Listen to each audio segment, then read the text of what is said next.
Authorities warn public utility vehicle drivers and operators anew to strictly follow the 70% maximum passenger capacity in the wake of the recent implementation of Alert Level 3 in Metro Manila. For the full details of this report, here's PTV's Rod Lagusad. Following the imposition of Alert Level 3 on the nation's capital region, the allowed passenger capacity for public transportation will remain at 70%. The Department of Transportation already directed bus companies, PUV operators, and transportation terminals in Metro Manila to implement strict health protocols.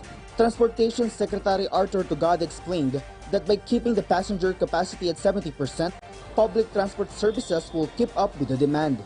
He said that with the increase in COVID-19 cases in Metro Manila, the Transportation Department enjoins land-based transport operators to remind their passengers to adhere to the health protocols and ensure that the allowed capacity is being followed.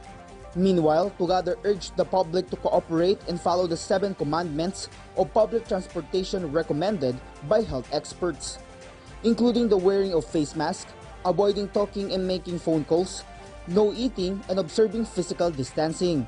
Also included in the list is the conduct of frequent disinfection, keeping the PUV well ventilated, and not allowing individuals who have COVID-19 symptoms to board.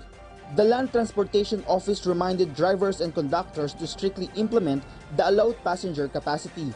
The LTFRB warned that a failure to abide by the max capacity directive constitutes a violation of a stipulation of their franchise.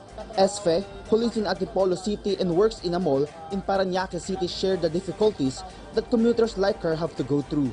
Because of the limited number of passengers allowed, and since today is the first day of work after Christmas break, the long lines of commuters in the Carousel bus terminal in EDSA Cubao were inevitable. Ang hassle po para sa akin kasi malayo pa ako Ayala Malls pa ako from dito. So dati nung hindi pa ganito karami, wala pang 30 minutes, nandun na ako ngayon. Mag-iisang oras na wala pa rin. The passenger capacity for Metro Rail lines will also remain at 70% to avoid crowding of passengers in stations, which may increase the risk of COVID-19 transmission. There is also a random antigen testing for passengers who would volunteer. Transportation Undersecretary for Railways TJ Batan said that it is intended to guide them in adopting further needed measures. The official added that after conducting the test, the passenger will be allowed to continue his trip and will have the results via text message. Aside from that, train marshal will strictly implement health protocols inside the train.